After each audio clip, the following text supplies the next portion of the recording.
Hey everyone, Tactics here, bringing you the rundown on MAGMORAX, the 7th boss in Abberus on Mythic difficulty. This is a pretty straightforward boss fight, even on Mythic, which is a nice change of pace after the previous boss, Ziskarn. But let's get into strategy here, because I don't think you should underestimate this boss, even though it is a bit on the simple side. In terms of changes going up from heroic into mythic difficulty, when that molten spittle debuff goes out, you'll also get one player affected by the explosive magma debuff, and this is a split damage soak that leaves behind a magma puddle that is smaller based on the number of soakers. So more soakers means a smaller puddle, meaning you want to soak most of these with as many players as you can. Some scenarios where you don't, but we'll get into that later. And this can get absolutely massive, even if you're doing things like immune soaking, so keep that in mind. To make this more difficult, of course, that searing heat stacking dot you got from soaking magma puddles now no longer expires and will instantly kill you at 40 stacks. So that's kind of a soft enrage on this fight, as each player can only soak so much. But as you'll see, we actually kind of get around that soft enrage and end up taking the boss entirely to the end of the fight at around 5 minutes 40 to its hard enrage when he reaches 100 energy. In terms of planning here, you'll want to make a couple different sets of groups. First off, 3 groups of soakers for that lava ejection shot out by the boss. There's a great weak aura in the liquid pack. Again, I'll link that down below for anyone that wants it, and it'll just warn the soakers of each respective group. So you can see here in the bottom left, you can see it a little bit, but we have 3 different groups here with the liquid start, 5 players in each group. In terms of how we actually made up the groups, there's going to be a relatively mobile melee in each group. The tanks are in 2 different groups, and then from there it's just filled with healers and ranged DPS. Something we did that we found very useful and helped with consistency was kind of soft assigned soak locations as well, based on this note. So as an example, if you're standing in the middle of the room looking out at the boss on the outer edge, people at the start of the list are considered left side soakers, so they're going to prioritize any soaks on the left side, whereas people on the right of the list, which is basically a hunter and then the 2 tanks, are prioritizing soaks on the right side of the boss. And again, these are soft assignments. Sometimes, because the soak spawns are random, you get all of them on one side of the boss or the other. So in that case, you have to adjust. But this just helps give people a side they're basically favoring. So that helps get a decent spread of soakers. And a good rule to have for soakers is if you see someone in the soak, they are in the soak. They're not getting out of it. So if a soak spawns directly on top of you, make sure you immediately get out of it. Or if you're not in a group at all, just plant in it, right? Take that soak. That's perfectly fine. Not a problem. It's just you'll get into problems if you're in a previous group, you already have a debuff, and you're going to eat a soak. You will likely die if you don't pop a large cooldown. The exception for that is, of course, tanks. Tanks, you can pop a small cooldown and take extra soaks. It's not a big deal as long as you do have something, because it is possible to get not quite one shot, but wombo comboed if you're tanking the boss currently, for example, by a big soak hit from taking a second soak when you already had a debuff, plus the boss hitting you. So be aware of that. Tanks are kind of the exception to the rule, but still you want to pop something small. Second set of groups is for the initial soaking you're going to be doing at the start of the fight here, where again, you want 3 groups. For us, we had tanks and our Holy Paladin here, as you can see again in the bottom of the note.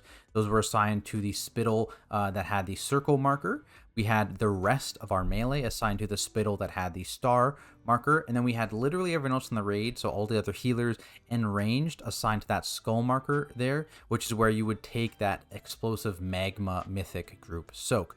Note that there is a decent argument to actually take this Holy Paladin or the third person, whatever, out of the tanks group, just so the tanks actually get more stacks at the beginning of the fight, because it's kind of hard, because the tanks are constantly positioning the boss, to actually gain close to that 40 stack cap as a tank player. So you can kind of front load the stacks they're getting at the beginning here. Either way, though, it's not a big deal regardless.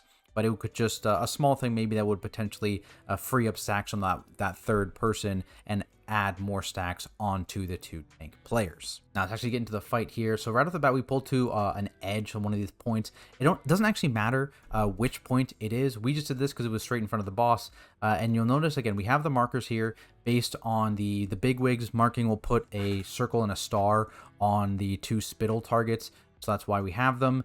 So with the circle person, we'll always go to circle. Star person always goes to star. So that's why we have those markers. So here they come out. Got a star, got a circle. They go to their marker.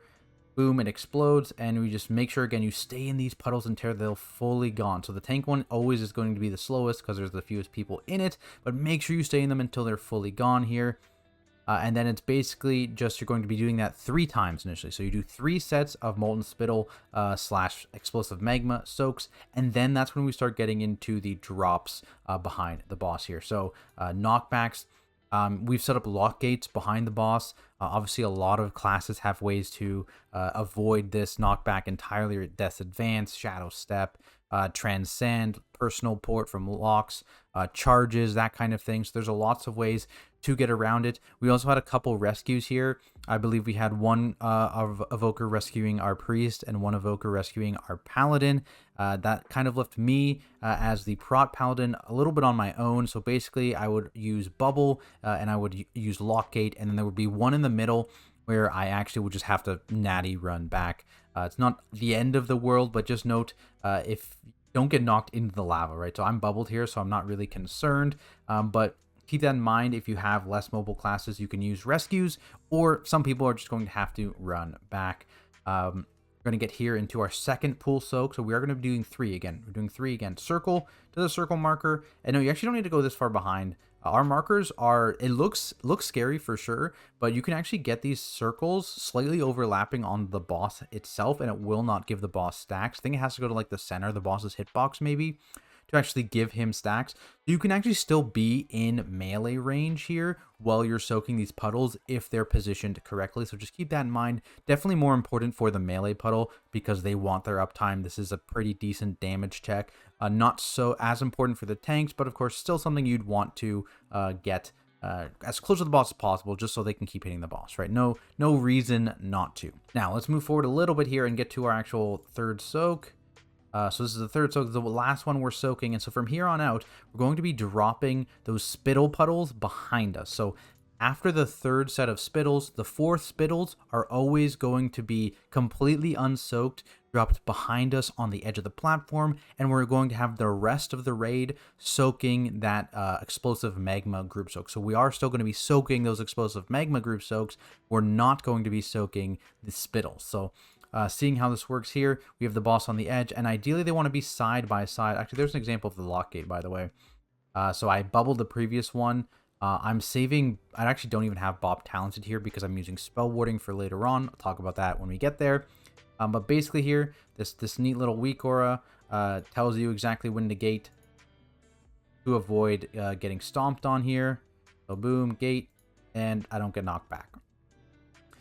So that's nice. Note that weak aura is actually for a long, like a full-sized lock gate, because the timing is different. We're using a short lock gate here. So you'll notice I didn't go as soon as it turned blue or whatever it was, because that actually would have knocked me back still. So just keep that in mind. If you're doing a short lock gate, you need to go closer to the end of that bar than the actual blue bar. If you're using a regular size lock gate, that blue bar is the indicator. Keep that in mind. But now here's the spittles. So spittles are going out, and they're going to go side by side over here on the edge of the platform, side by side. So they're both on the edge. No one is cutting towards the middle. That's going to cause you problems later on in the fight, potentially cutting you off a little bit. So side by side, and the rest of the raid is just going to be stacked up with that group soak. And we're going to be slowly moving the boss here. We want to pre-move the boss enough that there's room for the next set of spittles to drop behind the boss, of course, because again, you never want those pools to overlap the boss fully and start giving him stacks, so that cuts into your enrage. Keep that in mind. Again, we're moving. Here come the spittles, so they have plenty of room again to just go side by side right next to the previous spittles. Side by side, boom, explosion, they come out, that's fully soaked, easy. And you're basically just repeating this over and over again, moving the boss, dropping those spittles behind you, soaking the group soak until you run out of space. Slight changes happen at the 8th and beyond group soak, because at that point is when the raid is getting very, very high on stacks. People can risk dying. Side note, this is the knockback that I ignore and just sprint back alone. Run of shame. Also, I'll be aware of that. You can get spawns inside of the fire. If that's the case, someone just needs to pop something and go in there and get it. If we have a warlock, go in there and get it, because it is very, very important that this does not go off, right? That is a wipe. But basically here, we're going to continue until the 8th spawn. So let's fast forward a little bit. That's pull 7 coming up. Same deal. Drop it off behind the boss. So pull 8 is coming up here in a second. And basically what's going to happen here is at 8 is when we've decided to no longer soak the group soak. So what's going to happen here is the same deal. Spittles are going behind us and they're dropping behind us. And you're going to see here, we're going to actually spell warding the magma soak. So they're going to go over towards the edge. They're spell warding.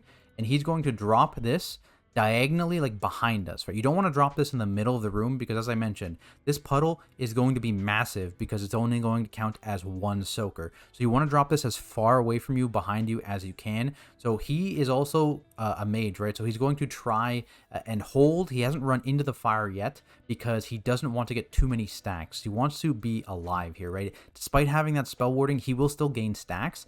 And so he's waiting till late. He's going to blink in there, drop off the pool over here as far away as he can, and then he'll gate back. That's what this gate is for, and that's why this gate is diagonal. Again, we don't want to drop this puddle in the middle of the room here, like over here. It would start cutting us off, because remember, we're going to end up end game. Like, this is our end game, literally just a few steps behind us right now.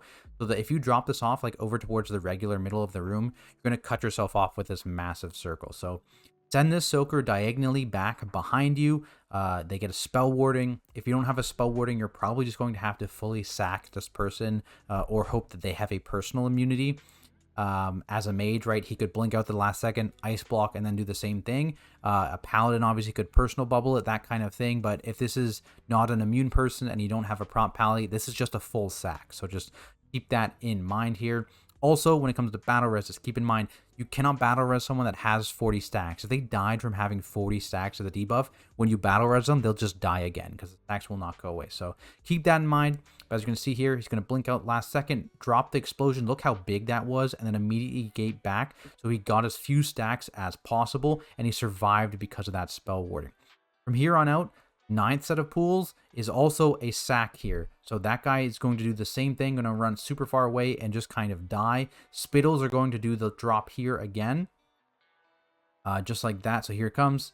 So we have it on an immunity person. I think he ends up dying to having 4 stacks though. Yeah, so he runs out because he's a paladin, not exactly have mobility options. He's going to bubble it out there, run back, but he's going to have 40 stacks, so he just dies immediately after that. Spittles have dropped off on the edge of the platform, and very important here, the 10th set of pools is just full sacking. The Spittles are sacking, the actual group soak is sacking. They're all just running away because you're going to see like we're really close on space here, right? The Spittles don't really have space to drop off their puddles here. And small note here, I think I was supposed to bubble, but I think I laid on hands right before, so I didn't have bubble to stop this knockback. I had to reposition quickly and run through the fire a little bit. Not the end of the world, but keep that in mind. And then here come the last set of pools here. Pool 10, if you do end up getting them, just full sack. Get them out of here. Get them out of the group. They're all just running away. And then you finish off the boss here because that enrage is coming in a few seconds. So yeah, the enrage starts at like 5:35. He's almost full energy here. And we got him. So very, very tight on the enrage here. Obviously could have been a little bit cleaner, but the important thing is getting those late soaks correct, right? You want to be sacking 8, 9, and 10 if you don't have a prop paladin, or just spell warding 8 and then sacking 9 and 10, just because that is too many stacks for your raid at this point to actually handle without people dying out to either 40 stacks or the dot. But that is it for this video, guys. Hopefully it helps your guild down at MAGMORAX, and if it does, be sure to leave a like and subscribe for more content like it. If you have any questions about this boss, please feel free to drop those down in the comments below, or if you prefer, you can ask me over on my Twitch channel at Tactics, where I stream all of my Mythic progression and high Mythic Plus keys from a tank's perspective. Of course, big shout out to all of my subscribers over on Patreon. I really appreciate each and every one of you. Otherwise, thank you all so much for watching, and I'll see you in the next video.